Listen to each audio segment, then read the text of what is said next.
దాసుడా రక్షించు. Praise the Lord. క్రీస్తునందు ప్రియ దేవుని ప్రజలారా, మరొక్కసారి మీ అందరినీ ఈ విధంగా కలుసుకునే అవకాశం దేవుడు నాకు ఇచ్చినందుకు దేవునికి స్తోత్రం చెల్లిస్తున్నాను.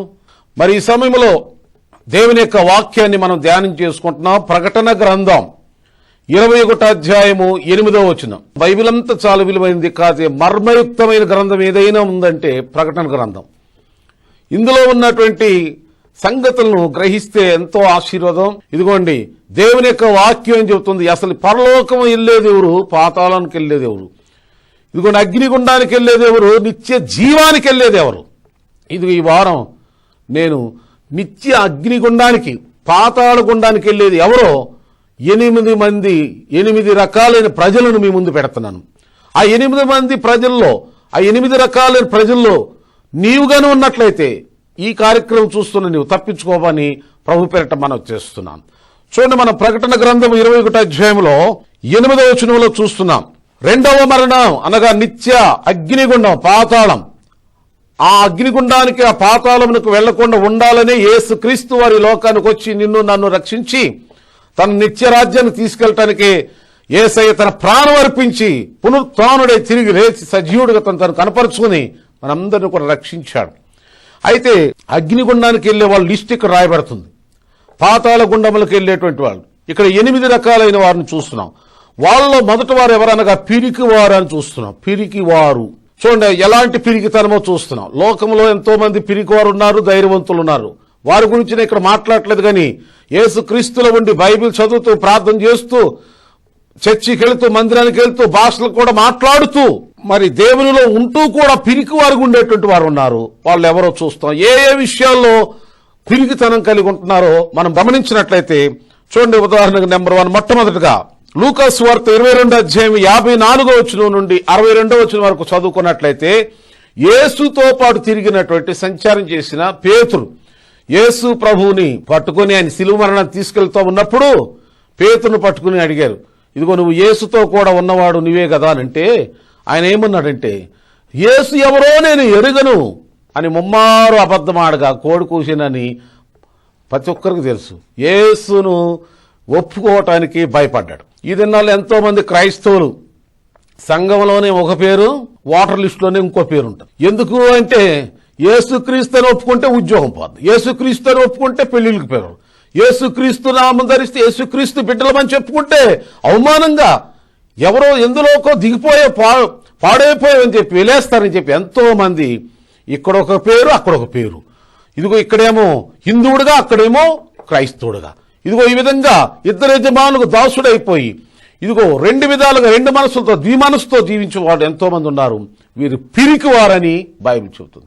యేసుక్రీస్తుని ఒప్పుకోలేనటువంటి, యేసుక్రీస్తు నా దేవుడు, నా ప్రభు, నా రక్షకుడు, బ్రతుకుట క్రీస్తే, సావైతే లాభమని ధైర్యంగా ఒప్పుకోవటానికి ధైర్యం లేనటువంటి పిరికి పందులు, ఇలాంటి వాళ్ళని దేవుని యొక్క వాక్యం చూస్తున్నాం. యేసుక్రీస్తు ప్రభువారు ఎవరైతే ఒప్పుకోరో వారు పిరికివారు. రెండవదిగా ఎవరనగా దేవుడు ఇచ్చినటువంటి తలంతుల్ని ఉపయోగించుకోకుండా భూమిలో దాచేసి దాని గురించి భయపడతా ఉంటారు చూసారా, వాళ్ళు పిరికివారు. యేసుక్రీస్తు ప్రభువారు దీని గురించి లూకాసు సువార్త 25వ అధ్యాయము 14వ వచనం నుండి 25 వరకు చెప్పారన్నమాట. ఒక ఉపమానం ద్వారా తెలియపరిచారు. ఒక వ్యక్తికి 10 తలాంతులు, ఇంకొక వ్యక్తికి ఏమో 5, ఒక అతనికేమో 1, అట్లా తలాంతులు ఇచ్చి ఒక యజమానుడు దేశాంతరం వెళ్ళాడు. వచ్చినప్పుడు దేశాంతరం వెళ్ళి తిరిగి వచ్చినాక ముగ్గురిని అడిగాడు. 10 తలాంతులు తీసుకున్నాడు 20, 5 తీసుకున్నాడు 10 సంపాదించాడు. ఇదిగో 1 తీసుకున్నాడు, అయ్యో నువ్వు కఠినుడు అని దాని గురించి నువ్వు లెక్కడితే నేను సమాధానం చెప్పలేనేమని భయం వేసి ఇదిగో నీవు ఇచ్చిన తలాంతులు భూమిలో భద్రంగా దాసేనాయి అన్నప్పుడు అక్కడ ఆ యజమానుడు ఏమన్నాడంటే, ఓ సోమరువైన చెడ్డదాసుడా, ఈ తలాంతును ఉపయోగించుకోవటం నీకు కుదరదనుకుంటే నేను వేరే వాళ్ళకి ఇచ్చేవాను కదా, ఎందుకు ఇలా చేసావు నువ్వు అని చెప్పి అతన్ని అగ్నిగుండములోకి, నిత్య అగ్నిగుండం తోసేసినట్టుగా అక్కడ మనం చూస్తున్నాం. చూడండి, యేసయ్య ఇచ్చిన తలాంతులు, దేవుడిచ్చిన తలాంతులు ఉపయోగించుకోకుండా వాళ్ళలోనే ఉంచుకుని, నీ యొక్క హృదయంలో ఉంచుకుని భయపడతా, సిగ్గుపడతా, దాక్కుంటా ఉన్నటువంటి మీరు పిరికివారు. యేసుక్రీస్తు వారు ఇచ్చిన తలాంతులను ఉపయోగించండి. అనేకులకు ఈ కార్యక్రమాన్ని చూస్తున్న మీలో దేవుడు అనేక తలాంతులు మీకు ఇచ్చి ఉన్నాడు.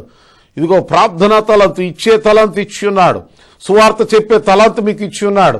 అనేకులు ప్రభు దగ్గర నడిపించే తలాంతు మీకు ఇచ్చి ఉన్నాడు. ప్రభు ఇచ్చిన తలాంతులను ఉపయోగించుకోకపోయినట్లయితే ప్రభువు నిన్ను అగ్ని గుండానికి తీసుకెళ్తాడని బాధతో చెబుతున్నాను. తలాంతును ఉపయోగించుకోని వారు పిరికివారు.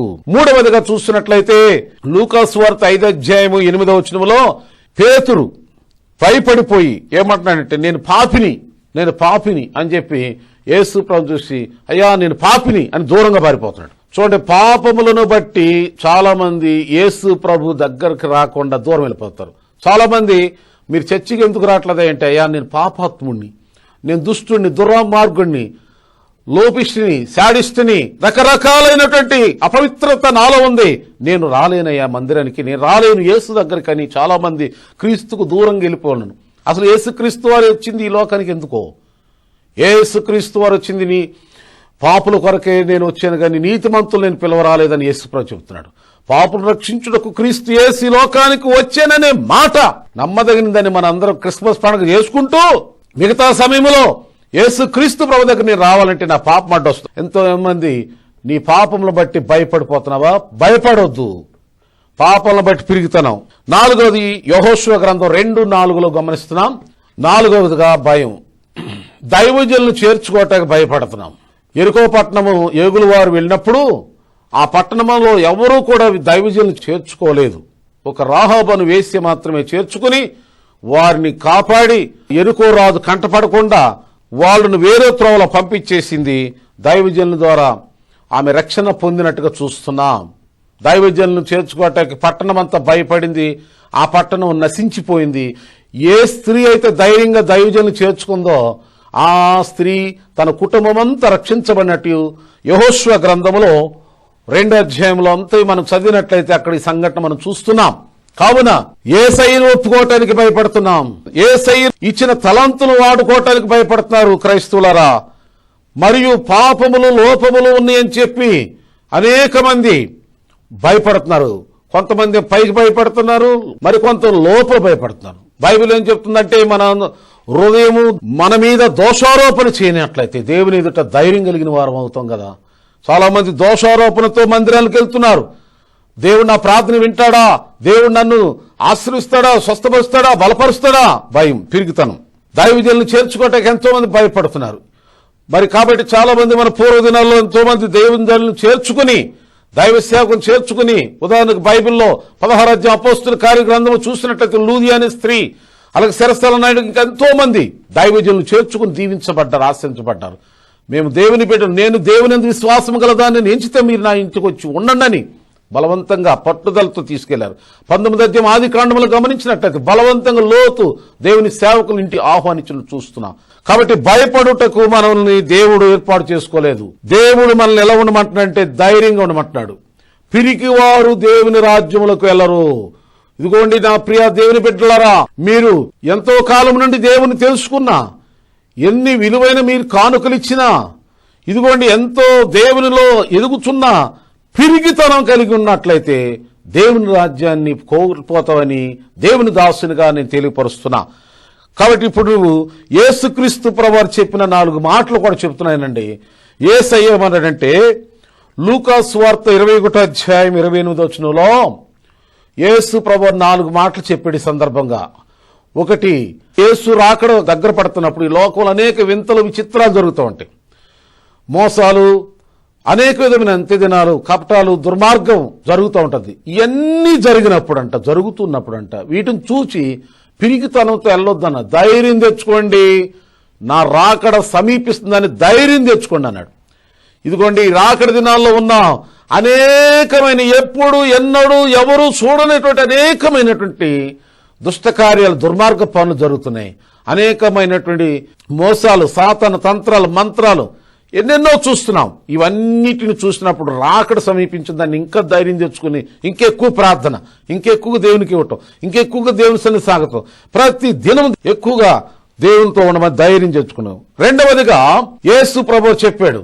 యేసు ప్రభువారు మత్తయి సువార్త 9:2 ఒక పక్షవాయుతో బాధపడుతున్న వ్యక్తిని, రోగిని తీసుకొచ్చినప్పుడు ఆ రోగితో యేసు ప్రభు చెప్పిన మాట ఏంటంటే, కుమారుడా నీ పాపములు క్షమించబడ్డాయి, ధైర్యంగా ఉండు, ధైర్యంగా ఉండు, ధైర్యంగా ఉండు. చూడండి, రోగమును బట్టి ఎంతో మంది భయపడుతున్నారు.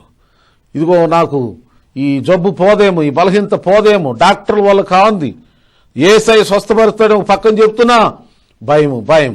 ఇదిగో దేవుడు చెప్తున్నాడు, భయపడమాక. డాక్టర్లు అసాధ్యం అన్న వాటిని కూడా యేసయ్య సాధ్యం చేస్తాడు, భయపడవద్దు. ఇదిగో నా సేవానుభవంలో అనేకమైన వ్యాధులు కలిగిన వారు బాగయ్యారు. పిల్లలు పుట్టరు అనుకున్న వారిని కూడా దేవుడు వారికి పిల్లల్నిచ్చి ఆశ్రయించాడు. ఎంతో మందిని వర్ధల చేశాడు. ఎంతో మంది నిరాశ నిస్పృహలు ఉన్న వారిని, కృంగిపోయిన వారిని, ఆశలు లేనటువంటి వారి జీవితాల్లో ఆశలు కలిగించి దేవుడు ఆశ్రయించినట్టుగా నేనే చూసి దేవుని ఎదుట మీకు చెప్తున్నాను. దేవుడు మహిమ పొందునుగాక. అలాగే ప్రియ దేవుని బిడ్డలారా, సమస్యల్లో ఉన్నప్పుడు పేతురు, యోహాను శిష్యులందరూ కూడా తుఫాన్లు వెళుతున్నప్పుడు మత్తయి సువార్త 14:24 గమనిస్తే యేసు ప్రభు అంటున్నాడు, తుఫాన్లో చిక్కుకున్న శిష్యులను చూసి ధైర్యం తెచ్చుకోండి, నేనే నేనే నేనే నేనే. చూడండి, అనుకోని రీతిగా సమస్యలు ఏర్పడినప్పుడు, అనుకోని రీతిగా నిందలు వచ్చినా, నిష్ఠూరాలు వచ్చినా, బాధ వచ్చినా, నొప్పి వచ్చినా, బలహీనత వచ్చినా, ఏ సమస్య వచ్చినా ప్రియ సహోదరుడా సహోదరి భయపడమాక, ధైర్యంగా ఉండు అని దేవుడు చెప్తున్నాడు. అంత్య దినాలు చూస్తున్నప్పుడు నువ్వు ధైర్యంగా ఉండు. రెండవదిగా నీ యొక్క రోగమును బట్టి నీకేమో జరుగుతుందని భయపడమాక, ధైర్యంగా ఉండు. ఇదిగో నువ్వు అనుకోని రీతి మీద సమస్యలు, శోధనలు, పరీక్షలు ఎదుర్కొంటున్నప్పుడు నువ్వు ధైర్యంగా ఉండు. తర్వాత 4వ మాట యేసు ప్రభువు ఏమన్నారంటే, యోహాను సువార్త 14:33 ఏమన్నారంటే, లోకములో మీకు శ్రమ కలుగును, ధైర్యం తెచ్చుకోండి, నేను లోకాన్నే జయించానని యేసు ప్రభు చెప్పాడు. కాబట్టి ధైర్యంగా ఉండమని బైబిల్ చెప్తుంది. ఎవడును తరముకోండని దుష్టుడు పారిపోవును, నీతిమంతుడు సింహములాగా ధైర్యంగా ఉంటాడని సామెతల గ్రంథం 28:1 మనం చూస్తున్నాం. ధైర్యం కలిగి ఉన్నప్పుడే దేవుడిని ఆశ్రయిస్తాడు. ధైర్యం కలిగి ఉన్నప్పుడే దేవుడు దీవిస్తాడు. ప్రభు కోసం ధైర్యంగా ఉండాలా. ధైర్యంతో కృపాసనము దగ్గర చేరాలా, యేసయ్య పాదాల దగ్గరికి. ధైర్యంతో ప్రార్థన చేయాలా, ధైర్యంతో సువార్తను ప్రకటించాలా, ధైర్యంతో యేసు క్రీస్తు బిడ్డవని లోకములో నిన్ను నువ్వు కనపరుచుకోవాలా. యేసయ్య కొరకు ఇప్పుడు నువ్వు సిగ్గుపడ్డావనుకోండి, యేసయ్య రాకడి దినాల్లో ఆ పరలోకంలో నీ గురించి కూడా సిగ్గుపడతాడు. నువ్వెవరో నాకు తెలియదు అంటాడు. మనుషు కుమారుడి గురించి ఎవరైతే, యేసు ప్రభు గురించి ఎవరైతే ఈ లోకంలో సిగ్గుపడుతున్నారో, రేపు పరలోకంలో కూడా, లేక నీకు ఏదైనా మేలు చేయాలన్నా, ఆశీర్వించాలన్నా, దీవించాలన్నా ఆయన కూడా సిగ్గుపడతాడు. కాబట్టి యేసు ప్రభు కొరకు ధైర్యంగా ముందుకు వెళ్దాం. ఎవడైనా క్రైస్తవుడైనందుకు బాధ అనుభవించినా ఆ పేరును బట్టి దేవుని మహిమపరచాలని మనం చూస్తున్నాం. కాబట్టి నువ్వు దేవుని బిడ్డగా జీవించడం దేవుని చిత్తం. మరి ప్రకటన గ్రంథంలో 21:8 మనం చదువుకున్నాం కదా, అక్కడ ఏమనుందంటే, పిరికోళ్ళు నరకానికి వెళ్ళిపోతారు. మరి దేవుడు మనకు పిరికితనం ఇచ్చాడా? 2వ తిమోతి పత్రిక 1:7 ఏమనుందంటే, దేవుడు మనకు ఇంద్రియ నిగ్రహం గల ఆత్మనే ఇచ్చిన గాని పిరికాత్మను మనకు ఇవ్వలేదు. అందుకని మనం పాడుతూ ఉంటాం, పిరికితనం దేవుడు మనకియ్యలేదు, పిరికితనం దేవుడు మనకియ్యలేదు, శక్తియు ప్రేమయు మంచి మనసిచ్చేను. శక్తి, ప్రేమ, మంచి మనసును దేవుడిచ్చాడు, ధైర్యాన్ని ఇచ్చాడే తప్ప పిరికితనాన్ని మనకివ్వలేదు. ప్రియా సహోదరుడా సహోదరి, ధైర్యంగా ఉండు. యేసు క్రీస్తును కలిగిన నీవు ధైర్యంగా ఉంటే దేవుడు నిన్ను ధైర్యపరుస్తాడు, బలపరుస్తాడు, ఆశీర్వదిస్తాడు. చూడండి, బైబిల్ గ్రంథం లాంటి ధైర్యవంతులు గురించి చెప్పడానికి అనేక సందర్భాలు. దావీదు గొల్యాతును చూసి ధైర్యం తెచ్చుకున్నాడు, కానీ పిరికాత్మ పారిపోలేదు. ఎలుగుబంటిని చూసి, సింహాన్ని చూసి ధైర్యంతో ముందుకెళ్ళి వాటి మీద విజయం పొందాడు. చూడండి, మనం ఎప్పుడైతే ధైర్యం తెచ్చుకుంటాం వాటి మీద దేవుడు మనకు విజయం ఇస్తాడు. ఎప్పుడైతే నేను ఓడిపోయాను, పడిపోయాను, కుంగిపోయాను, అయిపోయింది నా పని అనుకుంటే నువ్వేది పలుకుతావు అదే అవుతుంది. కాబట్టి విశ్వాసముంచు, దేవుడు నన్ను ఉజ్జీవపరుస్తాడు, దేవుడు నన్ను స్వస్థపరుస్తాడు, దేవుడు నన్ను దీవిస్తాడు, దేవుడు నన్ను హెచ్చిస్తాడు, నన్ను బలపరిచి అన్ని విషయాల్లో నన్ను ఆశీర్వదిస్తాడు నా దేవుడు అని చెప్పి ఎవరైతే విశ్వాసం కలిగి ధైర్యం కలిగి ఉంటారో అలాంటి వారి దేవుని రాజ్యానికి వెళ్తారు. పిరికితనం కలిగి పిరికి మాటలు మాట్లాడతా, అనుమానంతో, అవిశ్వాసంతో యేసుక్రీస్తు ప్రభుని అసలు ఎందుకు నమ్ముకున్నాను అన్నటువంటి అనుమానంతోనూ అవిశ్వాసంతో ఎవరైనా ఉన్నట్లయితే దేవుడు చాలా బాధపడతాడు. దేవుడికి ఇష్టమైంది ఏంటంటే ధైర్యం. షడ్రక్ మెషక్ అబేద్నెగోల వల్ల ధైర్యం. సింహాలను చూసి దానియేలు ఏం భయపడలా, ధైర్యం. కాబట్టి పిరికితనం కలిగిన వారిని దేవుడు తన రాజ్యంలో చేర్చుకోడు. ఇప్పుడే నీ పిరికి ఆత్మ ఏదున్నా తొలగిపోనుగాక.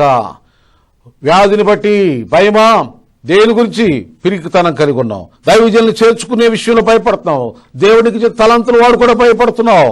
ఇదిగో నువ్వేదో పాపం చేసావని, నీ పాపాలని వేసే కొట్టేసాడని తెలిసి కూడా ఇంకా నేను పాపనని భయపడుతున్నావు. ఇదిగో యేసుక్రీస్తుని ఒప్పుకోవడానికి భయపడుతున్నావు. ఇదిగో భయపడొద్దు బైబిల్ అంతా కూడా మనం బోధిస్తున్నా. ఇంకా అనుమానం కలిగి పిరికితనం కలిగి దేవుని కృపను వృధా చేసుకోవద్దని ప్రభు పేరట మనం చేస్తున్నా.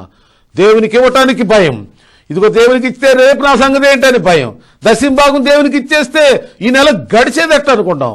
ఇదిగో నీ భయమే నిన్ను అభివృద్ధి చెందనివ్వడం చేసేస్తుంది. చూడండి, మన పితరులకు ఎర్ర సముద్రం ఎదురొచ్చినప్పుడు ఇశ్రాయేలీయులందరూ భయపడిపోయి వెనుదిరిగి పోదాము, ఇదిగో ఈ మోషేని వెంబడించుటను బట్టి మనకి ఈ బాధ వచ్చిందని చెప్పి అందరూ భయపడతా ఉన్నప్పుడు ఇదిగో దేవుడు చెప్తున్నాడు, ఇదిగో మోషేని కర్రను ఎర్ర సముద్రం వైపు చూపించు అనగానే, అయితే మోషే సముద్రం వైపు కర్ర చూపించిన సముద్రం రెండు పాయలైంది. అయితే ఇక్కడ ఏం జరుగుతుందంటే ఇశ్రాయేలీయులు భయపడుతున్నారు. మోషే చెప్తున్నాడు ఒక మాట, యెహోవా కలుగజే రక్షణ ఊరక నేను నిలబడి చూడండి. ఆ సమయంలో ప్రార్థన చేయకపోయినా పర్లేదు, కానీ భయపడతాం మాత్రం చేయొద్దని దేవుని చిత్తం. చాలా మందికి మౌనంగా ఉన్న దేవుడు నీ పక్షాన్ని వ్యాజ్యమాడతాడు, కానీ పిరికితనాన్ని దేవుడు క్షమించడు, దేవుడికి ఇష్టం ఉండదు. ప్రభు బిడ్డలారా, వ్యాధి బాధను బట్టి, నీ అనారోగ్య సమస్యను బట్టి, ఆర్థిక ఇబ్బందులు బట్టి నీవు భయపడకూడదని దేవుడు చెప్తున్నాడు. ఎందుకనగా యేసయ్య మనల్ని నీతిమంతులుగా చేయటానికి వచ్చాడు, ఆశీర్వాదకరంగా చేయటానికి వచ్చాడు, తర్వాత మనల్ని తన రాజ్యవారసులుగా చేయటానికి వచ్చాడు. కావున నీవు ధైర్యంగా ఉండి దేవుని దీవెనలు పొందుకోమని మనం చేస్తున్నా. ఇక్కడ దేవుని యొక్క వాక్యములో మనం గమనించి ఉన్నట్లయితే, లోకములో నీకు శ్రమ, లోకంలో అనేక శ్రమలు, ప్రతి ఒక్కరికి అనేక శ్రమలు, శ్రమ లేని వాళ్ళు ఎవరు లేరు. ఇంకొక విషయం బైబిల్లో మనం గమనిస్తున్నాం. ఫిలిప్పి 1:30 ప్రతి విశ్వాసి చదవాలి. ఆయన యందు విశ్వాసం ఉంచడం మాత్రమే కాదు, గాని ఆయన పక్షంగా శ్రమలు అనుభవించడం కూడా మీకు అనుగ్రహించబడిందని ఉంది అక్కడ. మరి ఇంకా మనం దేవుని యొక్క వాక్యం చదువుతూ వెళ్తున్నట్లయితే అపోస్తలుడైన పౌలు గారు చెప్తూ ఉంటారు, మనం అనేక శ్రమలు అనుభవించి దేవుని రాజ్యంలో ప్రవేశించాలని. శ్రమలు అనేవారికి చాలా మందికి భయం. అయితే శ్రమలు లేకపోతే దేవుని రాజ్యంలోనే ప్రవేశం లేదని వాక్యం చెబుతుంది. అయితే ఈ శ్రమలు ఎందుకు వస్తాయి అంటే, ఒక బంగారానికి అగ్ని ఎందుకు? అగ్ని ఎందుకనగా నిజమైన స్వచ్ఛమైన మేలిమి బంగారం తెలియాలంటే అది అగ్ని చేత పరీక్షించబడాలి. అలాగే దేవుడు ఎందుకు నీకు శ్రమలు అనుమతిస్తున్నాడు అంటే, నీలో శ్రేష్టమైన విశ్వాసాన్ని ఆయన చూడాలనుకుంటున్నాడు. నీ విశ్వాసం మేలైన బంగారంగా మార్చడానికి ప్రభు శ్రమల ద్వారా పరీక్షించబడుతున్నాం. కాబట్టి శ్రమల్లో ఎలా ఉండాలి మనం అంటే, రోమా 5:3 చదువుతున్నాం. అక్కడ ఏముందంటే, ఓర్పు పరీక్ష నిరీక్షణ కలుగు జయనని ఎరిగి శ్రమల్లోనే అతిశయపడమని బైబిల్ చెప్తుంది. మరి మత్తయి సువార్త 5:11 ఏం చదువుతున్నాం మనం? ఇదిగో నా నామం నిమిత్తం జనులు మిమ్మల్ని నిందించి హింసించి అబద్ధం చెడ్డ మాటలలో పలుకున్నప్పుడు మీరు ఏం చేయాలి? మరి సంతోషించి గంతులు వేయమని చెప్తుంది. చూడండి, దేవుళ్ళు ఆనందించమని బైబిల్ చెప్తుంది. ఇది కూడా నవ్వండి అని బైబిల్ చెప్పట్లేదు, కానీ ఆనందించండి. నవ్వు వేరు, ఆనందం వేరు. పరీక్షలు రాయబోతున్న ప్రతి స్టూడెంట్ ధైర్యం తెచ్చుకుని పరీక్షలు రాయండి. ఇదిగో మరి మీరు ఏ పరీక్ష రాస్తున్నారో, ఏ సబ్జెక్ట్ మీకు కష్టకరంగా ఉందో దైవుని సేవకుండా నాతో పంచుకోండి. మీ యొక్క అవసరతల కొరకు మిమ్మల్ని దేవుడు ధైర్యవంతులకు చేసి అన్ని విషయాల్లో దేవుడు మీకు విజయోత్సవం దయచేయాలని కొరకు ప్రార్థన చేస్తున్న దైవ మహోన్నతుడా, ఇదిగో నాయన నీ బిడ్డలు పిరికివారుగా ఉండటానికి నువ్వు పిలవలేదు, ఏర్పాటు చేసుకోలేదు. ఇదిగో నాయన కుమారులుగా రాజాది రాజు బిడ్డలముగా నాయన, ఇదిగో నిన్ను మహిమపరచడానికి తగిన ధైర్యం, తగిన ఆశీర్వాదం, తగినటువంటి అభిషేకం దయచేయను ప్రభు. పిరికాత్మ యేసు నామములో వెడలిపోనుగాక. ఇదిగో పరీక్షలు రాయటానికి సిద్ధపడుతున్న ప్రతి ఒక్కరిని కూడా ధైర్యంతో నింపండి. ఇదిగో ఈ కుటుంబ సమస్యలతో, ఆర్థిక సమస్యలతో, అనారోగ్య బాధతో, వ్యాధి బాధలతో పీడించబడుతున్న ప్రతి ఒక్కరిని కూడా ఇప్పుడు తాకమని ధైర్యవంతులకు చేసి స్వస్థపరిచి బలపరిచి అన్ని విషయాల్లో ఆశీర్వదించి ఇదిగో నాయన నీ పరిచర్యకి ఇవ్వాలని మనసున్నా ఇవ్వటానికి భయపడుతున్నటువంటి పిరికాత్మను యేసునామమున కాల్చివేసి ధైర్యంగా నీకు ఇచ్చి నిన్ను మహిమపరిచి నీ ద్వారా అనేకమైన దీవులు పొందుకునే కృప దయచేయండి అని యేసు ప్రభు పేరిట ప్రార్థించి బ్రతిమలాడుచున్నాం తండ్రి. ఆమేన్. ఆమేన్. మెస్సియా గ్రేస్ చర్చ్ నిర్మాణం కోసం మీ కానుకలు పంపి దీవించబడండి. దేవుడు మిమ్మల్ని దీవించును గాక. హల్లెలూయా. మా address pastor M Samuel Peter, IPC Messiah grace Mandir, house number 15-344/1, Vivekananda Nagar, church street, Shahpur Nagar, Jeedimetla, Hyderabad. Pin code 5,55,000. మా ఫోన్ నెంబర్స్ 9849607739. మా మరి ఒక నెంబర్ 94401547889.